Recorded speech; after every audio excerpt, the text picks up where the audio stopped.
தரமான பிஓபிஎஃப் சிஸ்டனை கேட்டு வாங்குங்க. தரமான பிஓபிஎஃப் ஜெஸ்டா. தரமான பிஓபிஎஃப் ஜெஸ்டா. தேநீரின் உன்னத கிளை. வடபகுதி ரயில் மார்க்கத்தின் ஓமந்தை முதல் கிளிநொச்சி வரையான பகுதி 23 வருடங்களின் பின்னர் எதிர்வரும் 14ஆம் திகதி திறந்து வைக்கப்பட உள்ளது. போக்குவரத்து அமைச்சர் குமார வெல்கம நேற்று இந்த பகுதிக்கு கண்காணிப்பு விஜயம் ஒன்றை மேற்கொண்டிருந்தார். அனுராதபுரம் ரயில் நிலையத்தில் விஜயத்தை ஆரம்பித்து அமைச்சர் உள்ளிட்ட அதிகாரிகள் ஓமந்தை ரயில் நிலையத்தை அண்மித்தனர். S12 ரக வலுகொண்ட எஞ்சினே போக்குவரத்திற்காக பயன்படுத்தப்பட்டது. ஓமந்தை ரயில் நிலையத்தை அமைச்சர் கண்காணித்ததன் பின்னர் கிளிநொச்சி நோக்கி ரயில் பயணத்தை ஆரம்பித்தது. ஓமந்தை முதல் கிளிநொச்சி வரையான ரயில் மார்க்கம் 62 கிலோமீட்டர் தூரத்தை கொண்டமைந்துள்ளது. கிளிநொச்சி வரையான மார்க்கத்தில் உள்ள ரயில் நிலையத்தின் நிர்மாண பணிகளும் தற்போது நிறைவு பெற்றுள்ளன.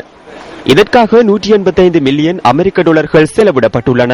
வடபகுதி ரயில் மார்க்கத்தின் நிர்மாண பணிகளை 3 கட்டங்களின் கீழ் முன்னெடுப்பதற்கு இந்திய நிறுவனம் ஒன்றுடன் உடன்படிக்கை கைச்சாத்திடப்பட்டுள்ளதுடன் ஓமந்தையிலிருந்து பலை வரையான பகுதி முதல் கட்டத்தின் கீழ் நிர்மாணிக்கப்படுகின்றது.